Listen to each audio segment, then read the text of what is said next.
예, 안녕하십니까. 오늘 말씀은 다니엘서 4장 말씀을 읽겠습니다. 요절은 4장 37절. 그러므로 나 느부갓네살은 하늘의 왕을 찬양하며 칭송하며 경배하노니 그의 일이 다 진실하고 그의 행하심이 의로우심으로 교만하게 행하는 자를 그가 능히 낮추심이라. 다니엘서 1장에서 4장까지는 느부갓네살 왕 때 있었던 말씀을 기록하고 있습니다. 1장에서 BC 605년 느부갓네살 왕세자에게 다니엘과 세 친구가 1차 포로로 바벨론에 끌려와서 다니엘이 하나님 앞에서 뜻을 정합니다. 2장에서 3년 이제 공부를 하고 막 마친 BC 602년 다니엘이 느부갓네살의 꿈을 알아맞추고 그 꿈의 해석을 해줌으로 느부갓네살은 하나님은 신 중의 신이라고 다니엘의 하나님을 고백을 합니다.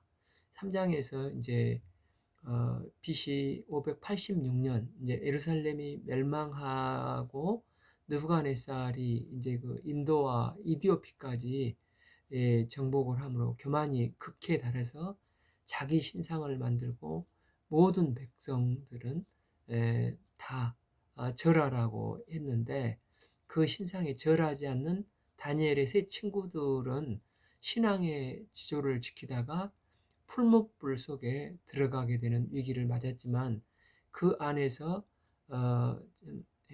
네 명이 있는 것을 보고 하나님의 도우심으로 또 무사히 구출되고 이때 이제 느부갓네살이 깜짝 놀라서 세 친구의 하나님을 찬양을 했습니다. 이런 느부갓네살이 정복되고 세계 곳곳에서 친히 조서를 내려서 이 세 친구의 하나님이 진짜 참 신임을 고백을 합니다. 4장은 또 다른 꿈에 관한 말씀인데 1절에서 3절은 이 3장과 이어지는 이야기입니다. 느부갓네살은 풀무불 사건으로 하나님에 대해서 너무 충격을 받고 세 친구의 하나님이 참 신임을 깨닫고 온 천하에 있는 나라들에게 조서를 써서 보냈는데 그 조서의 내용들이 이렇게 기록이 되어 있습니다. 이 느부갓네살 왕은 천하에 거주하는 모든 백성들과 나라들과 각 언어를 말하는 자들에게 조서를 내리노라. 원하노니 너희에게 큰 평강이 있을지어다. 그러면서 그 전에는 신들의 신이 이렇게 많은 신 중에 하나 이런 식으로 느부갓네살이 불렀는데 이제 풀무불 사건으로 하나님에 대한 호칭이 달라집니다. 이 지극히 높으신 하나님이라고 하는데 이는 하나님이 최고라는 고백입니다. 이 하나님이 그에게 행하신 이적과 놀라운 일을 세계 방방곳곳 있는 사람에게 내가 알게 하기를 즐거워하노라 말을 하는 것입니다. 세계의 방방곡곡의 사람들에게 이 풀무불 사건을 대서특필을 하면서 조서를 내리는 것입니다. 참으로 크도다. 그의 이적이며 참으로 능하도다. 그의 놀라운 일이여 그러면서 그의 나라는 영원한 나라요 그의 통치는 대대에 이르로다. 이렇게 느부갓네살이 하나님을 찬양을 했습니다. 그런데 이때가 언제였습니까? 느부갓네살이 커다란 금신상을 만들었을 때였습니다. 그는 큰 제국을 건설하고 예루살렘 성을 무너뜨리고 성전이 파괴되고 이는 사실은 하나님께서 이스라엘이 택하신 민족 이스라엘이 끝까지 회개치 않으니까 하나님께서 그들을 징계하시면서 느부갓네살을 좋은 청지기로 사용하셔서 하나님의 백성을 징계하기 위한 도구로 사용하고자 하신 것이었습니다. 그런데 느부갓네살은 교만해져서 마치 자기가 이제 특히 그 예루살렘 성전을 무너뜨리고 나서 하나님보다 더 높은 것 같은 신의 그 위에 있는 신 같은 착각에 빠져서 27m나 되는 금신상을 만들어서 이제 그 모든 방백들, 모든 백성들을 절을 시키려고 했지 않습니까? 절을 시켰습니다. 그러나 자기가 최고인 줄 알았던 그는 다니엘의 세 친구가 끝까지 절하지 않고 풀무불에 들어갔다가 살아서 온전히 나온 사건을 접하면서 그는 지극히 높으신 하나님이 최고다, 이런 고백을 하게 되는 것입니다. 그리고 이전에는 바벨론이 어디를 가나 이제 승리하다 보니까 이제는 우리를 당해낼 자가 없다 생각을 했습니다. 그런데 이 풀무불 사건을 체험하고 나서 느부갓네살이 이제 사고의 틀이 완전히 바뀌어져서 어떻게 바뀌었습니까? 3절 B, 나의 나라는 영원한 나라요. 그의 나라는 영원한 나라요. 그의 통치는 대대에 이르로다. 그러니까 바벨론 왕이 니까 내 나라가 영원한 나라다. 내 통치가 대대로 이어질 것이다. 이렇게 고백을 해야 되는데 이제는 하나님 나라가 영원하고 하나님의 통치는 대대로 이어질 것이다. 놀라운 고백을 하는 것입니다. 이처럼 사람이 생각지도 못한 이적을 체험하게 되면 그 순간에 사람이 세상에 이런 일도 있구나 하며 감탄하며 믿음 생활에서 아주 막 사람이 변하는 것입니다. 그러나 이런 이적을 기초로 한 신앙은 결코 오래가지 못합니다. 1년 정도 지나가면 긴가민가해지다가 이제 3, 4년 지나면 다 이제 사라져 버리고 원래대로 돌아가기가 쉬운 것입니다. 그래서 예수님께서도 표적을 구하고 좋아하는 유대인들에게 내가 보여줄 표적은 연화의 표적, 즉 십자가와 부활의 표적밖에 없다고 하셨습니다. 하물며 느부갓네살 왕은 이방인의 다신교 이 패러다임 속에 살아왔는데 오죽했겠습니까? 그리고 이제 시간이 흘러서 이제 BC 573년에 그 힘든 이제 그 세계 그 지중해 해상권을 완전히 장악하고 있었던 두로를 점령을 합니다. 지난번 그 에스겔서에서도 봤듯이 그때 고생을 엄청 했지 않습니까? 29장 에스겔 29장 18절, 인자야 바벨론의 느부갓네살 왕이 그의 군대로 두로를 치게 할 때 크게 수고하여 모든 머리털이 무질어졌고 모든 어깨가 벗겨졌으나, 이 말을 하는 것처럼 침략을 하면서 어려움을 겪었지만 이제는 이 지중해 무역을 장악한 두로 시돈마저 장악을 한 것입니다. 이때 이제 느부갓네살의 심정이 어땠습니까? 4절, 느부갓네살이 내 집에 편히 있으며 내 궁에서 평강할 때 이제는 아쉬운 게 자기가 원하는 꿈은 뭐든지 이뤘다는 생각을 하는 것입니다. 그러면은 이제 에, 에, 하나님의 은혜에 대해서는 점점 잊어버리기가 쉬운 거 아닙니까? 느부갓네살은 풀무불 사건을 통해서 놀라운 하나님의 기적을 체험하고 그 순간에는 하나님을 찬양도 했습니다. 그런데 지금은 어떻게 됐습니까? 집이 이제 평안이 있으며 내 궁에서 평강할 때 이제 풀무불 사건 이 586년쯤 그의 이제 예루살렘이 멸망하고 성전이 파괴된 해로 느부갓네살이 아주 교만해서 신상을 만들었던 것입니다. 그리고 나서 느부갓네살이 지금 561년에 죽게 되는데 이 사건을 소급해서 이제 그 시간을 계산을 해보면 왕국에서 편히 있을 때 이때가 BC 568년대가 되는 것입니다. 그러니까 자기 신상을 만드는 교만 때문에 BC 586년 풀무불 사건을 체험하고 나서 BC 568년에 차이가 약 18년 정도 됐으니까 그 사이에 웬만한 광대국은 이제 다 점령하고 드디어 평안해져서 느부갓네살 왕의 그 인간적으로 최고의 전성기에 이르게 된 것입니다. 그래서 자기는 평강을 맛보고 있을 때 비록 과거의 풀무불 사건도 이제는 기억이 가물가물할 때입니다. 그러다 보니까 그 하나님 나라는 영원하다. 하나님의 통치는 대대에 이른다. 그 18년이 지나니까 이건 그 잊어버린 것입니다. 이제 이런 신앙적인 고백이 유지가 될 수가 없는 것입니다. 그러다 보니까 느부갓네살 왕에게 하나님에 대한 생각이 싹 사그러져 버린 것입니다. 그때 하나님께서 또 느부갓네살에게 이제 꿈을 주셨습니다. 5. 한 꿈을 꾸고 이로 말미암아 두려워하였으니 곧 내 침상에서 내가 생각하는 것과 머릿속으로 받은 환상으로 말미암아 범민하였노라. 이제 이 첫 번째 꿈도 좋은 꿈이 아니었고 그 2장에 나오는 큰 신상이 있었는데 금, 은, 놋, 철로 되어 있었는데 뜨인 돌 하나가 날아와서 탁 치니까 그 상이 와르르 어, 무너져서 티끌같이 되어버렸지 않습니까? 그래서 나중에는 바벨론도 티끌이 된다는 느부갓네살 편에서는 좋은 얘기가 아니지 않습니까? 그런데 지금 꿈도 이상하게 범민을 계속 이게 꼬리에 꼬리를 무는 겁니다. 그래서 밤새 범민을 하다가 다음날 느부갓네살의 꿈을 해석할 만한 박사들을 다 불렀습니다. 그러므로 내가 명령을 내려 바벨론의 모든 지혜자들을 내 앞으로 불러다가 그 꿈의 해석을 내게 알게 하라 하였더라.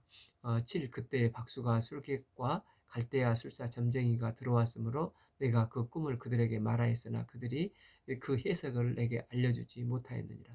그런데 이상한 것은 전에 꿈은 다니엘이 해석해 줬는데 다니엘을 부르면 될 것인데 여기에 다니엘이 빠져 있지 않습니까?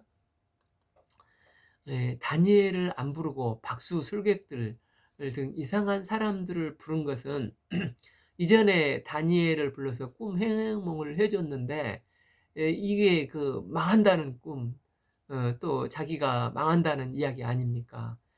이걸 정확하게 해석했지만은 이제 기분이 나쁜 것입니다. 그러니까 좀 그 아부하기 좋아하는 이 술객들이나 이 박사들을 해석을 좀 듣고 싶었던 것입니다. 그래서 이번에는 좀 좋은 이야기를 좀 해석을 했으면 박사, 박수, 술사 이런 사람들을 부르다가 꿈의 내용이 무엇인지를 알려주고 있습니다. 여기서 또 2장의 꿈과 차이점이 무엇입니까? 2장에서는 술사들이나 박사들이 진짜 능력이 있나? 이제 실험하기 위해서 꿈의 내용도 알아맞추도록 하고 꿈에 따른 해석도 하라고 했는데 이제 여기에서 7절 그때 박수의 술객과 갈대아 술사와 점쟁이들이 들어왔으므로 내가 그 꿈을 그들에게 말하였으나 꿈의 내용을 말하게 함으로 문제가 이제 훨씬 쉬워진 것입니다. 그런데 술객들과 박사들은 이 꿈의 내용을 말을 했는데 이거에 대해서 전혀 해석을 할 수가 없는 것입니다. 이제 해결이 안 되니까 또 누가 등장할 수밖에 없겠습니까? 8. 그 후에 다니엘이 내 앞에 들어왔으니 그러니까 18년이 지나 신앙이 흐리멍텅해지니까 자기 신의 이름인 이제 자기 신의 이름이 이게 마르둑의 이제 벨인데 다니엘의 이름이 벨드사살. 그러니까 마르둑 신의 베르 아들이라는 이제 베르 아들이라는 뜻입니다. 이게 이제 이렇게 황관장이 지어졌지 않습니까? 그래서 18비 그는 내 신의 이름을 따 베들살살이라 이름한 자요 그 안에서 거룩한 신들의 영이 있는 자라 내가 그에게 꿈을 말하여 이르되 느부갓네살이 전에는 하나님을 지극히 높으신 하나님이라고 표현을 했지 않습니까? 그러나 이제 18년이 지나 모든 신앙이 흐리멍텅해져 버리니까 다시 다신교 신앙으로 돌아가 버린 것입니다. 그래서 다니엘을 벨드살살이라고 하고 또 하나님을 거룩한 신들의 영 정도로 이제 그 표현을 하고 있는 것입니다. 9. 박수장 벨드살살아 내가 안에 거룩한 신들의 영이 이제 뭐 그 지금 신앙 상태가 이러니까 이제 다니엘한테도 이렇게 부르는 거죠. 신들의 영이 있는즉 어떤 은밀한 것이라도 내게는 어려울 것이 없는 줄을 내가 아노라. 내 꿈에 본 환상의 해석을 내게 말하라 하면서 본격적으로 이제 꿈 이야기가 시작이 됩니다.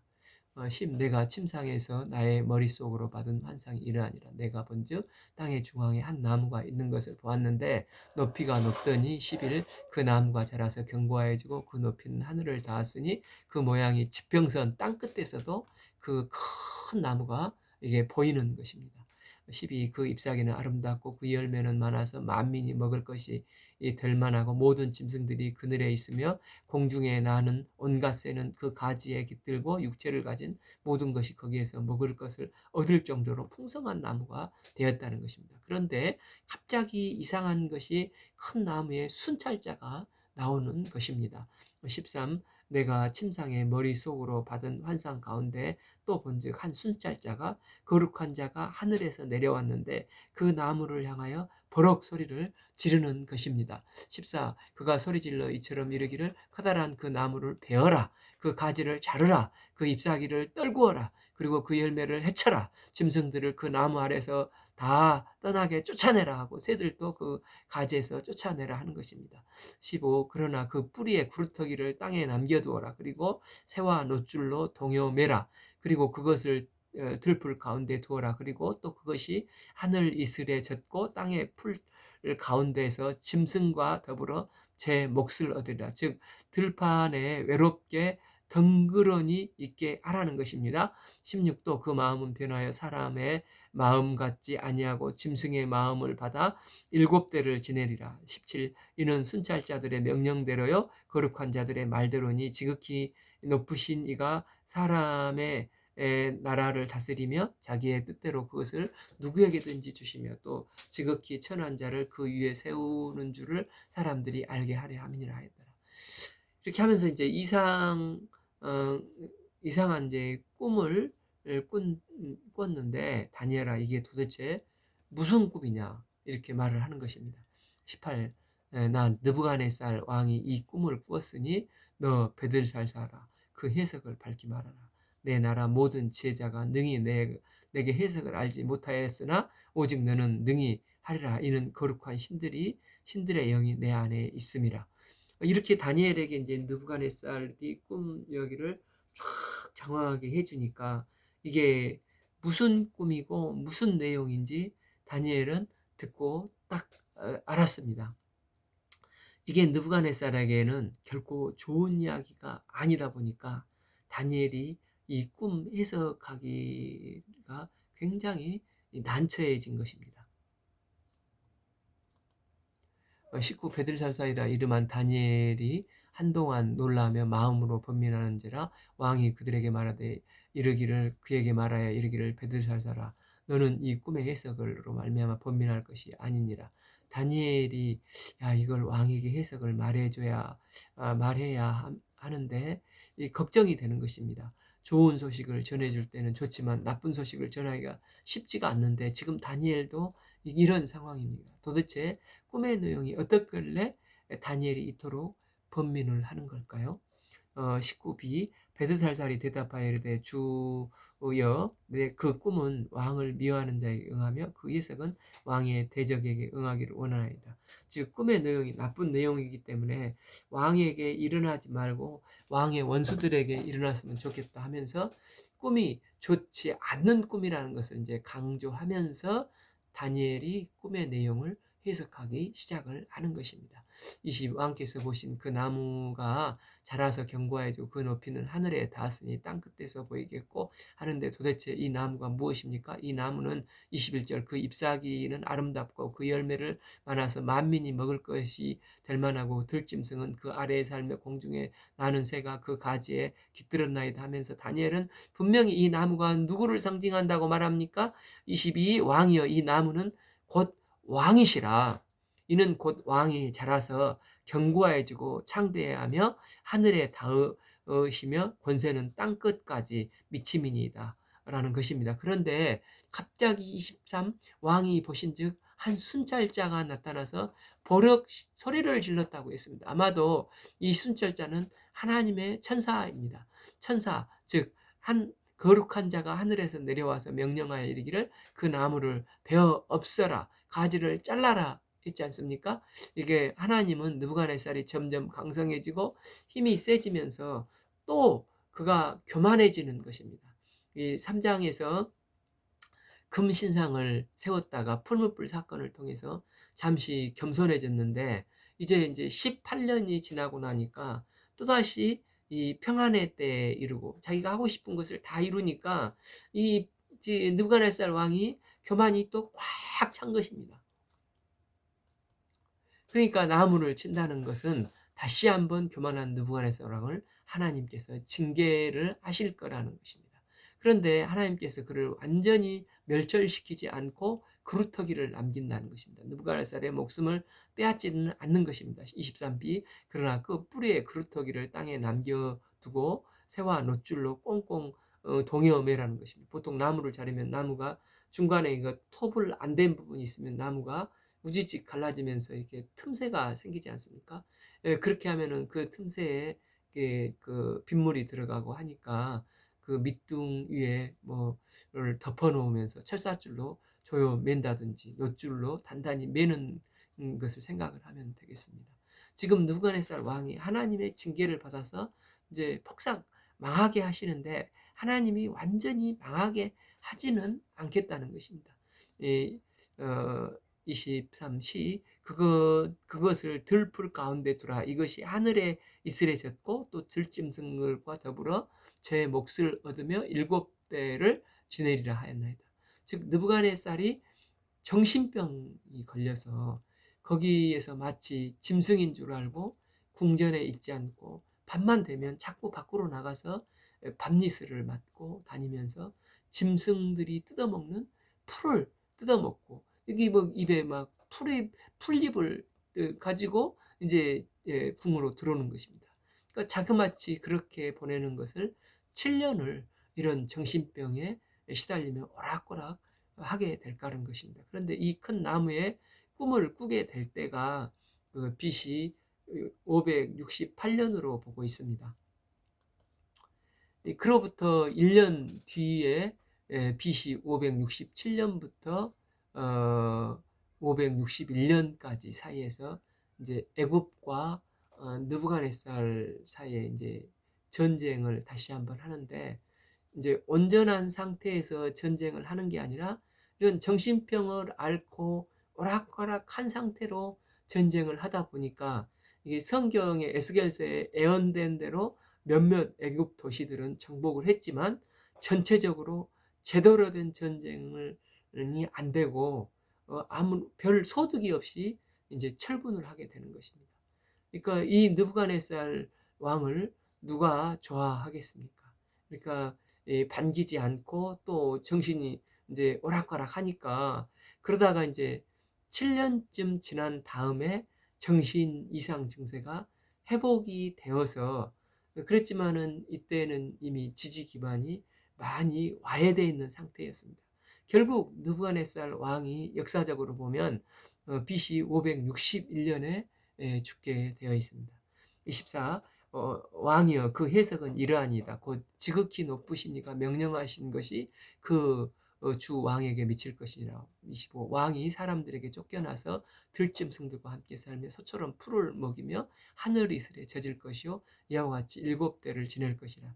그러니까 정신병이 걸릴 때를 말하는 것이겠죠. 그때 지극히 높으신 이가 사람의 나라를 다스리며 자기의 뜻대로 그것을 누구에게든지 주시는 줄을 아시리이다 하면서 무슨 말씀입니까? 26도 그들이 그 나무의 뿌리에 그루터기를 남겨두라 하였은즉 즉 하나님이 다스리는 줄을 왕이 깨달은 후에야 왕의 나라가 견고하리라. 그러니까 왕이 잘나서 세상을 정복하고 또 저 인도 겐지스강에서 참 에디오피아까지 제국을 건설하고 또 지중해 무역을 장악하고 있는 두로마저도 점령하고 이런 게 자기가 잘나서 그랬다고 생각하면 왕은 절대 하나님의 징계에서 벗어날 수가 없다는 것입니다. 느부갓네살은 하나님의 좋은 청직으로 구속 역사를 이루기 위한 도구, 이 몽둥이로 쓰임 받은 자일 뿐입니다. 그가 야 이전에 풀무불의 불 사건에서 하나님 나라가 영원하도다. 하나님의 통치가 대대에 이른다. 이렇게 이야기했지 않습니까? 그때는 맞는 고백을 했는데 그러나 이제 18년이 흘러서 지금은 그걸 싹 잊어버리고 다시 이게 교만한 마음이 이제 이게 완전히 이제 있으니까 하나님께서는 느부갓네살에게 이제 분명하게 말씀을 하시는 것입니다. 느부갓네살 네가 세상 만민을 하나님이 다스리는 것을 깨달은 후에야 내가 정신이 돌아오게 될 것이다. 왕의 나라가 견고하게 될 것이라고 말씀하시는 것입니다. 그러면서 다니엘은 꿈 해몽을 하면서 지금 내가 말하는 것을 잘 새겨 들으십시오 하는 것입니다. 27 그러므로 왕이여 내가 아랜 것을 잘 받으시고 이제부터는 첫째 공의를 행함으로 죄를 사해주고 또 둘째 가난한 자를 국률이 여김으로 죄악을 사하소서. 그렇게 이 선행을 행하면 왕의 평안함을 있을 수도 있고 왕이 오랫동안 장구할 것입니다. 이렇게 잘 새겨듣도록 얘기를 했습니다. 다니엘이 이게 알아듣기 쉽게 말을 해줬는데 느부갓네살이 들을 때는 맞아 그렇게 해야지. 그러나 이제 작심삼일이 되어 실제는 또 까맣게 잊어버리는 것입니다. 그랬더니 어떻게 됩니까? 28절 이 모든 일이 다 느부갓네살 왕에게 임하였느니라. 29 12달이 지난 후에 내가 바벨론 왕궁 지붕에서 건일세 그러니까 1년이 다시 또 지날 때 당시 이 궁은 어떻습니까? 일반 백성들은 이게 뭐 약계적인데 궁은 높은 데인데 또 궁에 옥상에가 있으니까 얼마나 높게 높겠습니까? 그래서 그가 건설한 그 제국의 한 도시, 이 그가 있는 도시가 한눈에 쫙 바라보일 것이 아닙니까? 그러면서 그는 얼마나 이게 가슴이 뿌듯한 것입니다. 이 큰 도시와 제국을 내가 이루었구나. 30절 왕이 말하여 이르되 이 큰 바벨론을 누가 내가 내 능력과 권세로 건설하여 나의 도성으로 삼았도다. 그리고 그것으로 내 위엄과 영광을 나타내는 것이 아니냐 하였더니 이 바벨론의 도시를 바라봐라. 이게 내 영광을 드러내는 증거가 아니겠냐. 이렇게 자기 광을 한껏 드러내고 있는 것입니다. 이럴 때 어떤 일이 발생합니까? 31절 이 말이 아직도 나 왕에 있을 때 내가 이렇게 잘났고 자기 광을 내고 있을 때 하늘에서 그때 소리가 내려 이르되 느부갓네살 왕아 내가 말하노니 나라의 왕위가 내게서 떠날 것이라는 것입니다. 그러면서 32절 내가 사람에게서 쫓겨나서 이제 뭐를 한다는 것입니까? 들짐승과 함께 살면서 소처럼 풀을 먹을 것이요. 그리고 이와 같이 7때를 지낸다는 것입니다. 그리고 이때가 언제입니까? 지극히 높으신 이가 사람의 나라를 다스리며 자기 뜻대로 그것을 누구에게든지 주시는 줄을 알기까지. 그러니까 하나님께서 이 세상 만물을 다스리고 하나님의 주권을 인정할 때까지 이르리라 하는 것입니다. 이 7년 동안 느부갓네살이 정신병자가 되고 고생하면서 진짜 나라는 내가 다스리는 게 아니라 하나님의 주권에 의해서 하나님께서 친히 다스리는구나. 이것을 깨닫고 인정할 때까지 느부갓네살 왕이 짐승처럼 지내게 된다는 것입니다. 의사들이 그러는데 이런 병명이 실제 있는데 인사니아 조안 트로피카 뭐 들어보셨습니까? 이런 병명이라고 합니다. 이 증세는 사람이 마치 자기 자신을 짐승으로 착각을 하고 짐승처럼 행동을 하는 병이라고 합니다. 아마도 느부갓네살도 이런 어떤 정신병을 앓았던 것 같습니다. 33 바로 그때 일이 나 느부갓네살에게 응함으로 내가 사람에게 쫓겨나서 짐승처럼 노니까 사람들과 함께 할 수가 없는 것입니다. 그래서 궁궐에서 쫓겨나서 소처럼 풀을 먹으며 몸이 하늘의 이슬에 젖고 머리털이 독수리 털과 같이 자랐고 손톱은 새 발톱과 같이 되었더라. 그러니까 홈리스도 이런 홈리스가 없지 않습니까? 이게 다 뭐 때문에 그렇게 된 것입니까? 잠언 16장 18절 교만은 패망의 선봉이요 거만함은 이제 넘어짐의 앞잡이다. 하물며 이방 왕이라 하더라도 내가 다 했다. 자기 광을 이렇게 막 내고 잘난 척 하니까 하나님은 느부갓네살 왕을 짐승의 위치로 낮춰버리는 것입니다. 이제 세계 최고의 왕이 짐승만도 못한 인간이 되어서 풀을 뜯어먹는 신세가 되었습니다. 왜입니까? 그가 교만했기 때문에 그렇다는 것입니다. 하나님의 종이 좋은 청지기로 삼아주셔서 높여주셨는데 그는 자기가 다 했다고 하는 교만에 빠졌습니다. 하나님은 교만을 가장 싫어하시고 교만한 자를 철저히 심판하시는 분이십니다. 느부갓네살은 아마 7년 동안 늘 짐승이 된 것보다 저녁이 되면은 짐승처럼 살다가 또 낮에는 내가 뭐 했지? 이런 상태가 아니었나 생각이 됩니다. 그러면서 생각을 해보다가 이제 7년째 될 때, 그때 다니엘이 꿈 얘기를 해줬었지. 내가 하나님을 진실되게 알기까지 이런 시련을 당한다고 했는데 어느덧 7년이 되었네. 이런 생각이 들다 보니까 이제는 뭘 쳐다봅니까? 이제는 자기가 만든 제국의 웅장함을 쳐다보면서 뿌듯하고 자기 광을 내고 자기 영광에 한껏 빠져 있었는데 이제는 그것은 인생이 무상하고 다 험한 것이 하고 그제야 하늘을 우러러 보게 된 것입니다.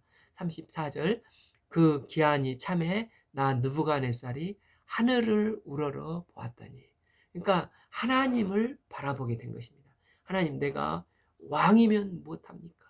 이런 업적을 아무리 내봐야 결국 나는 짐승만도 못한 인간이 되어버렸는데 나를 긍휼히 여겨 주시옵소서 하면서 하늘을 쳐다보지 않았겠습니까? 그런데 이 하늘을 쳐다보는 순간 교만이 하늘 끝까지 있는 순간에 하나님께서 미치게 낮추시더니 이제는 그 순간 하늘을 우러러 보았더니 34절 B 내 총명이 다시 내게로 돌아온지라 제정신이 돌아왔다는 것입니다. 그러면서 지금까지 신들의 영이라 했던 느부갓네살이 이제는 어떻게 말합니까? 34절시 이에 내가 지극히 높으신 이에게 감사하며 영생하시는 이를 찬양하고 경배하였나니 이제는 내 나라가 영원하다 생각하여 이게 증거다. 그렇게 이제 막 이 평강의 증거다 이렇게 광을 냈지 않습니까? 그런데 이제는 하나님의 그 권세는 영원한 권세요. 그 나라는 대대에 이르로다 고백을 하는 것입니다.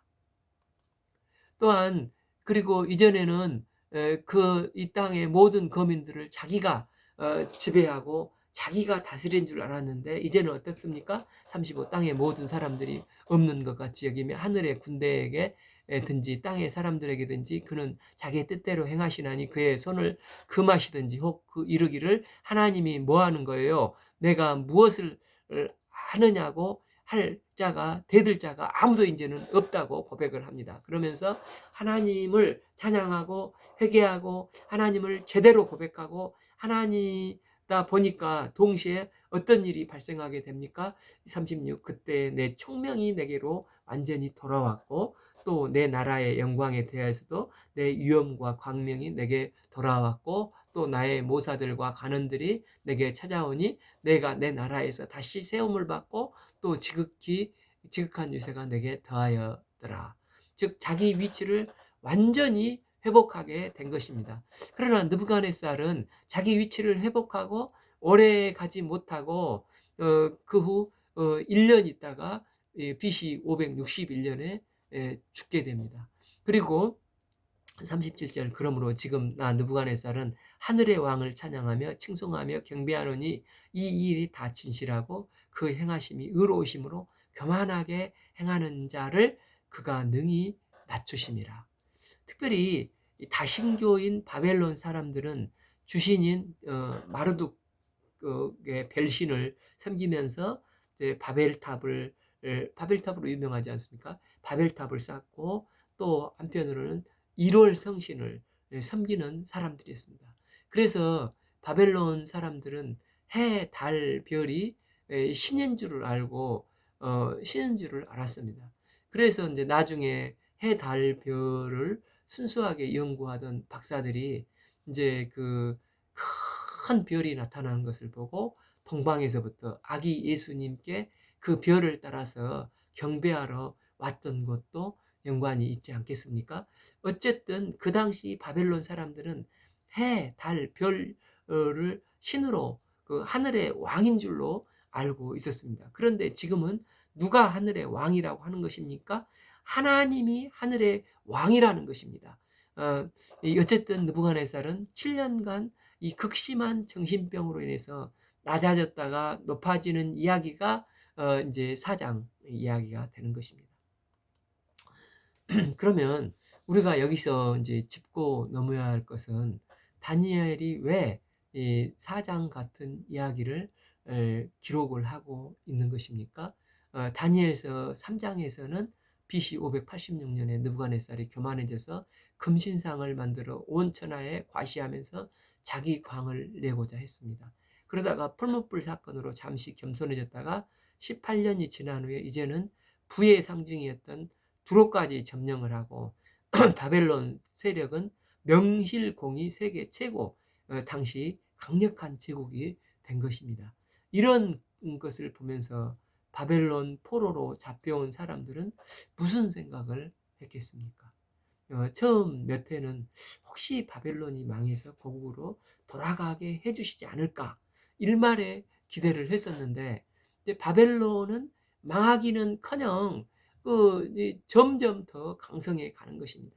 그리고 예루살렘 성은 해파되어 이제는 그곳에 들짐승들이 사는 곳이 되어버렸지 않습니까? 이때 포로들에게 느끼는 생각이 바벨론이 하나님보다 센가? 이제 체념하고 낙심하고 포기하는 상황에 빠져 있는 것입니다. 그런데 하나님이 느부갓네살 이런 이상을 주시고 꿈을 해석하게 하시고 말씀대로 천하의 느부갓네살을 짐승처럼 낮추시기도 하시고 또 회개하니까 다시 복귀시키기도 하시는 것을 이 포로지에 있는 백성들 사이에서도 소문이 쫙 났을 것이 아닙니까? 그러면서 이 책을 읽는 사람들이 우리는 끝난 줄 알았는데 이게 하나님께서 이 일을 하시는구나. 느부갓네살이 이 세상을 지배하고 다스리는 줄 알았는데 느부갓네살 위에 하나님이 계시다는 하늘의 신들, 해, 달, 별, 마루둑, 벨신의 높은 줄 알았는데 하늘의 대왕은 역시 우리의 여호와 하나님이시구나. 이 사건을 통해서 이스라엘 포로들이 확실하게 깨닫게 되는 것입니다. 그러니까 오늘날도 보면 세계 강대국들이 세상을 지배하는 것 같죠. 특히 요즘 그 미국과 중국이 무역 전쟁을 하면서 우리는 점점 그 눈치만 보고 좀 어려워지고 있는 상황이지 않습니까? 그런데 이제 실제로는 이 모든 세계의 역사의 수레바퀴를 움직이고 자지하시는 분은 미국이나 중국이 아니라 하나님의 주권 가운데 하나님께서 이 인류의 수레바퀴를 주권적으로 운행해 가시는 것입니다. 그리고 하나님이 하시는 일 가운데 하나님께서 가장 심혈을 기울이신 일이 무엇이겠습니까? 주님을 보내셔서 피로 그의 보혈의 피로 피를 흘리시고 피로 값진 이 피로 그 죄값을 지불하시고 사신 우리의 성도들입니다. 로마서 8장 32절 자기 아들을 아끼지 아니하시고 우리 모든 사람을 위하여 내주시니까 어찌 그 아들과 함께 모든 것을 우리에게 주시지 아니하겠느냐. 하나님에게 창조주 하나님께 온 우주에서 하나님께서 제일 아끼는 게 뭐가 있겠습니까? 하나님이 제일 아끼는 분이 하나님의 아들이신데 하나님은 나를 살리기 위해서 그분을 십자가에 내주시기까지 하셨다는 것입니다. 우리가 이렇게 존귀한 존재입니다. 그분이 하나님의 대왕, 하늘의 대왕이시고 지극히 높으신 분이시고 지금도 세상 역사를 주관하시고 계시는 분이시고 우리가 이 역사의 메인 스트림입니다. 하나님은 우리를 주목하고 계시는 것입니다. 비록 세상 사람들이 볼 때 외적으로 우리는 별 볼 일 없이 보인다 할지라도 우리가 주눅들 이유가 전혀 없습니다. 바로 그 모습을 보여준 사람들이 이 다니엘의 세 친구 사드락, 메삭, 아벳느고였지 않습니까? 저 절을 안 하면 풀무 속에 들어간다.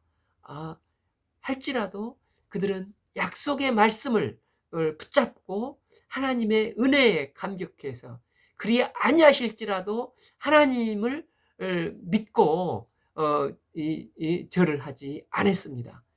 그래야 할지라도 우리는 절대 절 못한다. 이게 하나님을 제대로 섬기는 자세가 아니겠습니까? 다니엘은 이런 자세를 세 친구만 갖지 말고, 비록 포로로 잡혀왔지만 하나님의 백성들인데, 이 하나님의 백성들도 똑같은 믿음을 소유했으면 얼마나 좋겠는가 하면서 기록을 남기면서 이걸 읽으라고 하는 것입니다. 우리가 사장을 읽으면서 다니엘이 이 목자의 심정을 읽을 수 있기를 기도합니다. 오늘 말씀은 다니엘 4장을 읽겠습니다. 감사합니다.